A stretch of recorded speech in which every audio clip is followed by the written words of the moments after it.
नमस्कार मित्रांनो. माझं नाव आहे भालचंद्र. मराठी ज्योतिष कट्ट्यामध्ये आपल्या सर्वांचं स्वागत आहे. आजच्या या व्हिडिओमध्ये आपण चर्चा करणार आहोत मिथुन राशीचं डिसेंबर 2023 करताचं संपूर्ण राशीफळ. कसे असतील ग्रहयोग, कसे असतील ग्रहांचे राश्यांतर आणि ते तुमच्या राशीवर कशाप्रकारे परिणाम करणार आहेत, कोणते निर्णय तुम्हाला घ्यायचे आहेत, कोणते निर्णय तुम्हाला टाळायचे आहेत. तुमच्या जीवनाचं असं कोणतं क्षेत्र आहे की जे सर्वात जास्त प्रभावित होणार आहे, या सर्व संदर्भातली खुलासेवर चर्चा आपण या व्हिडिओमध्ये करणार आहोत. आपले हे जे चॅनल आहे मराठी ज्योतिष कट्टा, या चॅनलद्वारे मेष राशीपासून ते मीन राशीपर्यंत सर्व ज्या 12 राशी आहेत, त्या सर्व 12 राशींचं डिसेंबर 2023 पर्यंतचा राशीफळ का असेल, या संदर्भातले व्हिडिओ अपलोड होत आहेत. आपण त्याचा आनंद जरूर घ्या. तर आजच्या व्हिडिओमध्ये आपण चर्चा करणार आहोत मिथुन राशीबद्दल. सर्वात पहिल्यांदा तुमच्या शारीरिक आणि मानसिक स्वास्थ्याबद्दलचा विचार करू. जसं की तुमच्या राशीचा जो स्वामी आहे बुध, जो की तुमच्या 7व्या स्थानात भ्रमण करतोय. दिनांक 13 तारखेला तो वक्री होणार आहे आणि दिनांक 28 तारखेला, 28-29 तारखेला हा वक्री बुध तुमच्या षष्ठ स्थानामध्ये भ्रमण करणार आहे.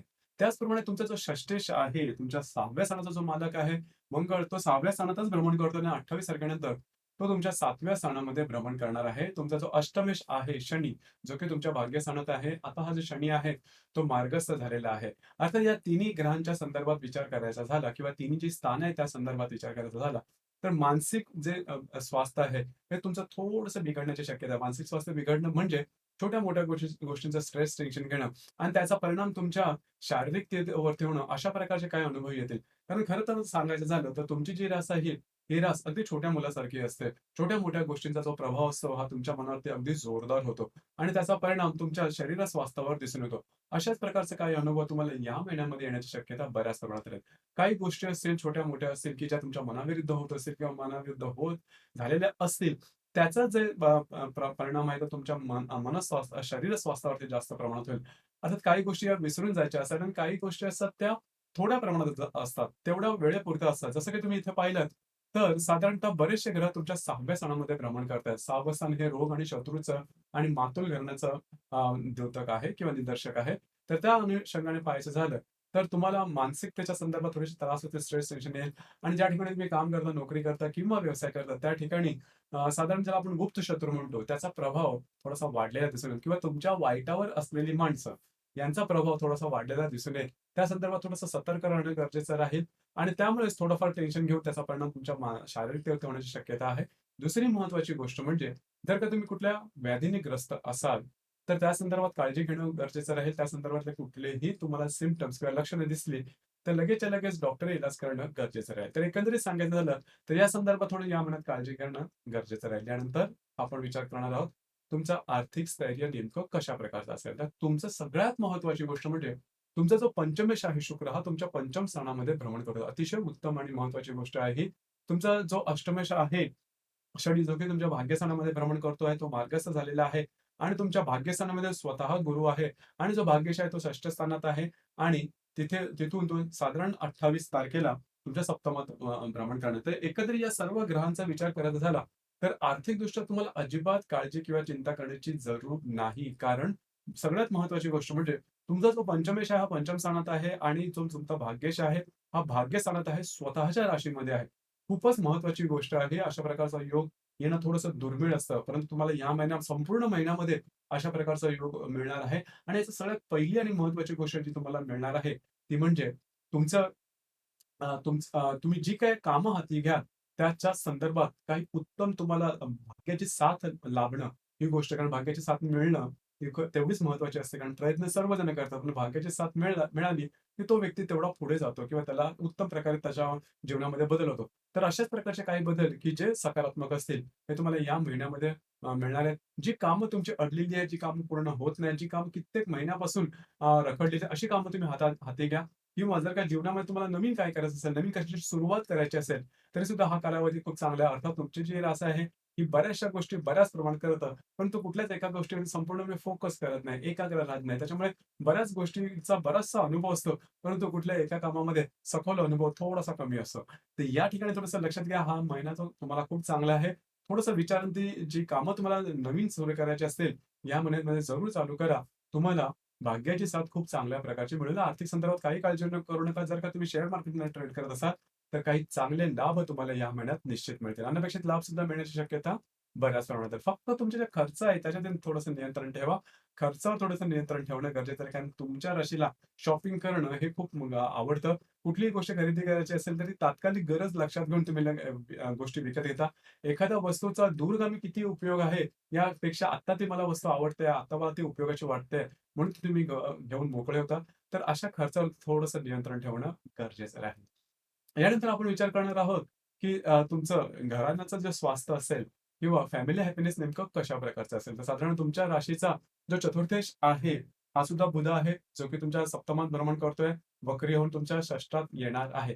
तर घरातल्या ज्या व्यक्ती असतील त्यांच्यावर छोट्या-मोठ्या गोष्टींवर वादविवादाचे प्रसंग निर्माण होतील आणि खरं तर त्याचा बराचसा परिणाम तुमच्या मानसिकतेवरती होईल. तर या ठिकाणी थोडंसं लक्ष द्या. काही गोष्टी या विसरून जायच्या असतात. त्या तेवढ्या वेळेपुरत्याच असतात, कायमस्वरूपी नसतात. परंतु मगाशी सांगितल्याप्रमाणे तुमची जी रास आहे छोट्या मुलासारखी आहे. छोट्या-छोट्या गोष्टींचा सुद्धा खूप भावुक करणं आणि त्याचा खूप स्ट्रेस टेन्शन करून घेणं आणि स्वतःला त्रास करून घेणं, अशा प्रकारचा थोडासा तुमचा एक स्वभावाचा खाके आहे. तर त्या संदर्भात थोडी काळजी घ्या. 1-2 महिन्यामध्ये किंवा एखाद महिन्यामध्ये जी परिस्थिती तयार झालेली असेल, ती बदलली सुद्धा जाईल. त्याच्यामुळे फारसं काही स्ट्रेस किंवा फारसा काही विचार करण्याची तशी आवश्यकता नाही. त्याच्यामुळे तेवढं काही टेन्शन घेऊ नका. यानंतर आपण विचार करणार तुमच्या लव्ह लाईफबद्दल. तर लव्ह लाईफबद्दल सांगायचं झालं, तर अतिशय उत्तम अशा प्रकारचा तुमचा कालावधी आहे. पंचमेश शुक्र पंचम स्थानात स्वतःच्या राशीमध्ये आहे. त्यामुळे जर का तुम्ही कोणत्या रिलेशनशिपमध्ये असाल, तर तुमच्या दोघांमध्ये जे इंटरॅक्शन असेल, ते खूपच चांगल्या प्रकारचं दिसून येईल. नवीन रिलेशनशिप बनवायची असेल, तरी सुद्धा हा संपूर्ण कालावधी अतिशय उत्तम राहील. ज्या गर्भवती महिला आहेत, त्यांच्यासाठी सुद्धा हा कालावधी खूपच चांगला राहील. काहीही काळजी करू नका, कारण तुमच्या समोरच्या स्थानामध्ये म्हणजे पंचमाच्या समोर 11व्या स्थानामध्ये गुरु आहे आणि त्याची दृष्टी तुमच्याच पंचम स्थानावरती आहे. त्याच्यामुळे काळजी करण्याची आवश्यकता अजिबात नाही. याचप्रमाणे जे विद्यार्थी वर्ग आहे त्यांच्यासाठी सुद्धा हा जो कालावधी आहे, हा कालावधी खूपच चांगला आहे. परंतु एफर्ट देणं गरजेचं राहील. एफर्ट जर का तुम्ही दिली, तर त्याला मिळणारे भाग्याची साथ उत्तम प्रकारे तुम्हाला या महिन्यामध्ये दिसून येईल. त्याच्यामुळे काळजी करण्याची अजिबात आवश्यकता नाही. दुसरी महत्त्वाची गोष्ट म्हणजे जे मी सांगतोय, की भाग्याची साथ हे तुम्ही कुठल्याही क्षेत्राशी संबंधित काही नवीन गोष्ट करायची असेल, तर तुम्हाला या संदर्भात काही उत्तम अनुभव निश्चित येतील. त्यानंतर आपण चर्चा करणार आहोत वैवाहिक जीवनाबद्दल. तर वैवाहिक जीवनाबद्दल सांगायचं झालं, तर तुमचा जो सप्तमेश आहे गुरु हा जो तुमच्या भाग्यस्थानामध्ये भ्रमण करतो आहे, तो वक्री आहे. तरी पण काळजी करू नका. साधारणतः तुमच्या सप्तम स्थानामध्ये रवी आणि मंगळ, सुरुवातीला रवी आणि त्यानंतर 28 तारखेनंतर मंगळ हा येणार आहे. इथे 2-3 गोष्टी थोडंसं लक्षात घ्या. रवी तुमच्या 17-18 तारखेनंतर तुमच्या सप्तमात भ्रमण करेल. तर या अन्वये सांगायचं झालं, तर तुमचे जे वैवाहिक जीवन हे थोडेसे तुमच्यावरती हावी होतात काय, अशा प्रकारचा काही तुम्हाला अनुभव येईल किंवा अशा प्रकारचं चित्र डोळ्यासमोर तयार होईल. काळजी करू नका, त्यांनी फारसा तुमच्या वैवाहिक जीवनावरती परिणाम होणार नाही. दुसरी महत्त्वाची गोष्ट म्हणजे जे मी मगाशी सांगितलं स्ट्रेस, टेन्शन थोडंफार तुम्हाला जाणवेल, ते साधारण या अन्वये सुद्धा येण्याची शक्यता आहे. असा हा फारसा मोठा मुद्दा नाहीये. कारण पती-पत्नीमध्ये कुटुंबमध्ये ही होतच असते. यामध्ये नवीन वेगळं असं काही नाही. परंतु त्याचा फारसा तुम्ही त्या गोष्टी फारशा मनाला लावून घेऊ नका. ही गोष्ट महत्त्वपूर्ण राहील. तुमच्या लाभस्थानात असणारा जो गुरु आहे त्याची 9 दृष्टी तुमच्या सप्तमावरती येते आहे. त्याच्यामुळे काळजी करण्याची अजिबात आवश्यकता नाही. जे विवाहसुख मंडळी असतील त्याच्यासाठी सुद्धा हा कालावधी शुभफलदायी असाच असणार आहे. यानंतर आपण चर्चा करणार आहोत तुमच्या करिअरबद्दल. तर साधारण तुमचा जो कर्मेश आहे शनी, हा तुमच्या भाग्यस्थानामध्ये भ्रमण करतोय, मार्गस्थ आहे. त्याच्यामुळे काळजी करण्याची आवश्यकता नाही. इथे फक्त एकच आहे, की जो राहू आहे, हा राहू तुमच्या दशम स्थानात आलेला आहे. तर बऱ्याच वेळा तुम्हाला वाटू शकतं, की तुमचा जो असलेला जॉब आहे, त्यापेक्षा चांगला जॉब तुम्हाला इतर ठिकाणी मिळतो आहे. त्या ठिकाणी आपण चेंज करू, स्विच करू आजकालच्या भाषेमध्ये. तर तसं काही करू नका. हा राहू आहे, हा राहू फक्त अशा प्रकारची प्रलोभनं तुमच्या समोर आणेल, परंतु ते प्रत्यक्षात बरोबर असतील असं नाही. आणि जर का तुम्हाला तसाच जॉबच्या संदर्भात काही महत्त्वपूर्ण विचार करायचा असेल, तर तुमची जी इंडिव्हिज्युअल जी कुंडली आहे, ती लक्षात घ्या. ती जास्त महत्त्वाची आहे आणि त्याच्यावरून ठरवा, की तुम्हाला येणारा कालावधी किंवा तुम्ही जो निर्णय घ्याल, की तो बरोबर असेल की नाही. कारण अ, आता आपण जे राशी सांगतोय, राशीचं जे स्वरूप सांगतोय, हे सारासार आहे. लक्षात घ्या. प्रत्येक कुंडली ही वैयक्तिक असते आणि त्यानुसार तुम्हाला त्याचे प्रिसाइज किंवा सूक्ष्म परिणाम समजून घेता येऊ शकतील. त्यामुळे तुम्हाला तुमच्या कार्यक्षेत्राबद्दल किंवा करिअरबद्दल महत्त्वपूर्ण निर्णय घ्यायचा असेल, तर तुमची कुंडली एकदा बघून घेणं फार महत्त्वाचं ठरेल. परंतु मोठ्या प्रमाणात सांगायचं झालं, तर कार्यक्षेत्राच्या संदर्भात कुठलेही मोठे प्रॉब्लेम, कॉम्प्लिकेशन येणार नाही. आणि सारासार विचार करायचा झाला, तर या महिन्यामध्ये बऱ्याचशा गोष्टी या सकारात्मक आहेत. म्हणजे रिलेशनशिपच्या बाबतीमध्ये म्हणा, आर्थिक संदर्भामध्ये म्हणा, की जास्त काही प्रॉब्लेम येणार नाही. फक्त तुम्हाला तुमचं थोडंसं मानसिक आणि शारीरिक स्वास्थ्य जपणं थोडंसं महत्त्वपूर्ण राहील. यानंतर आपण चर्चा करणार आहोत ग्रहयोगाबद्दल. ग्रहयोगांचे परिणाम नेमके कशा प्रकारचे असतील. तर साधारण दिनांक 5 तारखेला शनी आणि शुक्राचा त्रिकोण योग होणार आहे. शनी जो की तुमच्या भाग्यस्थानामध्ये भ्रमण करतोय. आणि जो शुक्र तुमच्या पंचम स्थानामध्ये भ्रमण करतोय, दोघांचा त्रिकोण योग होणार आहे. अतिशय महत्त्वाने अत्यंत शुभ फलदायी अशा प्रकारचा योग आहे. पंचमेश पंचमात तो सुद्धा शुक्र, भाग्ये भाग्यामध्ये तो शनी, दोघांचा त्रिकोण योग होणार. अतिशय शुभ फलदायी अशा प्रकारची हा योग आहे. तुम्ही केलेल्या प्रत्येक कामामध्ये तुम्हाला यश अतिशय उत्तम प्रकारचं मिळणार आहे. मग ते काम कुठल्याही क्षेत्राशी संबंधित का न हो, तुम्हाला त्याचे अनुभव खूपच चांगल्या प्रकारचे मिळतील. त्याचप्रमाणे या दरम्यान नवीन कुठलं काम करायचं असेल तर साठी सुद्धा हा जो कालावधी अतिशय शुभ महत्त्वाचं म्हणजे भाग्यशाली आहे. लक फॅक्टर याच्यामध्ये खूप चांगला आहे. जरूर या संदर्भात तुम्ही याचा अनुभव घेऊ शकता. याचप्रमाणे दिनांक 8 तारखेला बुध आणि गुरूचा त्रिकोण योग सुद्धा होणार आहे. बुध जो की तुमच्या 7व्या स्थानामध्ये भ्रमण करतोय आणि जो गुरु तो तुमच्या लाभ स्थानामध्ये भ्रमण करतोय. दोघांचा त्रिकोण योग होणार आहे. अतिशय उत्तम अशा प्रकारचा हा योग आहे. जर विवाहित असेल तर वैवाहिक मित्रपैकी नातेसंबंध अतिशय सुमधुर अशा प्रकारे दिसून येतील. त्याचप्रमाणे जे नवीन विवाहसुख तरुण-तरुणी आहेत, त्यांच्यासाठी सुद्धा हा जो कालावधी आहे, कालावधी अत्यंत शुभफलदायी असा असणार. खास करून बऱ्याच वेळा आपण बघतो, की एकेकाळी स्थळ पसंत पडतं, मग स्थळ पसंत पडतं, मग नंतर तिकडून नकार येतो आणि परत त्याचा होकारामध्ये परिवर्तित होतं. तर अशा प्रकारचे अनुभव या बुध गुरूच्या हा जो त्रिकोण आहे, या दरम्यान येण्याची शक्यता बऱ्याच प्रमाणात आहे. तर असं काही असेल तर नक्की ट्राय आउट करा. तुम्हाला या संदर्भातले नक्की अनुभव चांगले येतील. अर्थात बुध गुरूचा हा जो त्रिकोण योग आहे, हा दिनांक 8 तारखेला होणार आहे. या दरम्यान तुम्हाला काही चांगले उत्तम लाभ सुद्धा मिळू शकतात.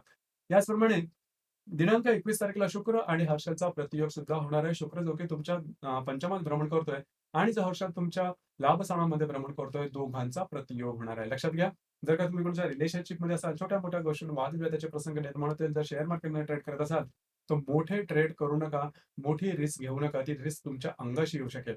या संदर्भात काळजी घेणं गरजेचं आहे. सगळ्यात महत्त्वाचं म्हणजे ज्या गर्भवती महिला आहेत, त्यांनी स्वतःच्या आरोग्याकडे लक्ष देणं गरजेचं आहे. छोटे-मोठे काही त्रास या दरम्यान संभवू शकतात. काळजी घेणं गरजेचं राहील. याचप्रमाणे दिनांक 22 तारखेला रवी आणि बुधाची सुद्धा युती होणार आहे.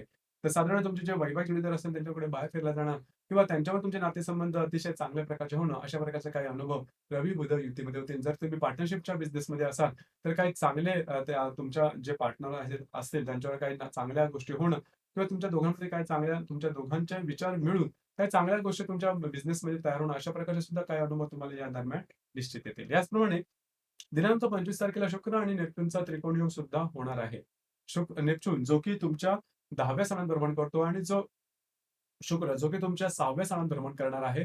या दोघांचा त्रिकोण योग होणार आहे. शुभ फलदायी असा असणार आहे, खास करून जे तुमचं कार्यक्षेत्र असेल त्या संदर्भात तुम्ही मांडलेले अंदाज बरोबर येणं, कार्यक्षेत्राच्या संदर्भात नवीन-नवीन संधी तुमच्या डोळ्यासमोर येणं, अशा प्रकारचे काही चांगले अनुभव या दरम्यान निश्चित येतील. तर शुक्र नेप्च्यूनचा जो त्रिकोण योग आहे, हा तुमच्यासाठी शुभ फलदायी असाच असणार आहे. याचप्रमाणे दिनांक 27 तारखेला रवी आणि गुरूचा त्रिकोण योग होणार आहे. लक्षात घ्या, गुरु जो की तुमच्या लाभ स्थानामध्ये भ्रमण करतोय, जो रवी तुमच्या सप्तमात भ्रमण करेल, दोघांचा त्रिकोण योग होणार आहे आणि याच दरम्यान मंगळ-बुधाची युती सुद्धा आहे सप्तमात आणि नेप्च्यून आणि बुधाचा केंद्रक सुद्धा आहे. लक्षात घ्या. सगळ्यात महत्त्वाचं म्हणजे रवी आणि गुरुची जो त्रिकोण योग होणार आहे, तुमच्या सप्तम आणि लाभ स्थानामधून अतिशय शुभफलदायी अशा प्रकारचा हा योग असणार आहे. विवाह जमणं, विवाह ठरणं, विवाहाच्या संदर्भात सकारात्मक घटना घडणं, अशा प्रकारचे काही उत्तम अनुभव या दरम्यान निश्चित येते. त्या संदर्भात हा जो योग आहे तो अत्यंत शुभफलदायी राहील. तुम्हाला काही चांगले लाभ मिळतील. मित्रपरिवाराकडून काही चांगले सल्ले मिळणं किंवा लाभ मिळणं, अशा प्रकारच्या सुद्धा गोष्टी घडून येतील. पूर्वी काही जर का तुम्ही काम केलेलं असेल, त्याचे तुम्हाला लाभ मिळाले असेल, ते या दरम्यान मिळण्याची शक्यता बऱ्याच प्रमाणात राहील. इथे फक्त एकच गोष्ट आहे, की ज्यांचा ऑलरेडी विवाह झालेला आहे, त्यांच्यासाठी थोडंसं वैवाहिक जोडीदारावर छोट्या-मोठ्या गोष्टीत तू-तू, होणं, अशा प्रकारचे काय-काय अनुभव येतील. अर्थात त्याचा फारसा मोठा परिणाम होणार नाही. त्यांच्यामध्ये सुद्धा ज्या गोष्टी आहेत त्या बऱ्याचशा सकारात्मक होताना दिसतील. तर एकंदरीत हा जो कालावधी आहे दिनांक 27 तारखेच्या आसपासचा, तो अतिशय शुभफलदायी अशा प्रकारचा असणार आहे. त्याचप्रमाणे दिनांक 28 तारखेला नेप्च्यून आणि मंगळाचा सुद्धा केंद्रयोग होणार आहे. नेप्च्यून जो की तुमच्या 10व्या स्थानात भ्रमण करतोय आणि मंगळ जो की तुमच्या 7व्या स्थानामध्ये भ्रमण करतोय. दोघांचा केंद्रयोग होणार आहे. तर साधारणतः जे तुमचे वैवाहिक जोडीदार असतील त्यांच्या आरोग्याकडे लक्ष देणं गरजेचं राहील. आरोग्याच्या संदर्भातले काही त्रास या दरम्यान डोकं वर काढू शकतील. त्या संदर्भात थोडीशी काळजी घेणं महत्त्वपूर्ण राहील. याचप्रमाणे दिनांक 12 तारखेला अमावास्या आहे. दिनांक 26 तारखेला पौर्णिमा आहे. अमावास्या आणि पौर्णिमेच्या दरम्यान रविचंद्राचं जे आकर्षण असतं पृथ्वीकडे, हे थोडंसं जास्त प्रमाणात असतं आणि आपण भावनातीत होऊन जातो, भावनाशील होऊन जातो. आणि तुमची जी रास आहे ऑलरेडी जसं सांगितलं, की छोट्या मुलाप्रमाणे आहे. छोट्या-मोठ्या गोष्टींचा लवकर प्रभाव होतो. भावनाशील असते म्हणून अशा प्रकारचा अनुभव येतो. तर साधारणतः अमावास्या पौर्णिमेच्या दरम्यान असं पण तुम्ही बघितलेलं असेल, की थोडीशी मानसिकतेमध्ये बदलाव दिसून येतो. मानसिकतेमध्ये थोडासा फरक दिसून येतो. तर अशाच प्रकारचा अनुभव या दरम्यान येतो. तर त्यामुळे भावनाशील असल्या कारणामुळे आपण घेतलेले निर्णय सुद्धा या दरम्यान चुकण्याची शक्यता जास्त प्रमाणात असते. तर या महिन्यामध्ये दिनांक 12 आणि 26 तारखेला कुठल्याही प्रकारचे महत्त्वपूर्ण निर्णय घेऊ नका. तुमच्या अंदाज चुकण्याची शक्यता बऱ्याच प्रमाणात राहील. तर साधारणतः या संपूर्ण महिन्यामध्ये फक्त तुम्हाला स्वतःच्या आरोग्याकडे आणि मानसिकतेकडे लक्ष देणं गरजेचं राहील. त्या व्यतिरिक्त जवळ-जवळ सर्व क्षेत्रामध्ये तुमची जी रास आहे अतिशय उत्तम चालेल, काळजी करू नका. तर मित्रांनो, हे होतं मिथुन राशीचं डिसेंबर 2023 पर्यंत संपूर्ण राशीफळ. आपल्याला हे राशीफळ कसा वाटला? आपण त्याचा अनुभव कशाप्रकारे घेतला? खाली कमेंट बॉक्समध्ये नक्की कमेंट करा. आणि आपलं हे जे चॅनल आहे मराठी ज्योतिष कट्टा, हे सुद्धा लाईक, शेअर आणि सबस्क्राईब नक्की करा. धन्यवाद.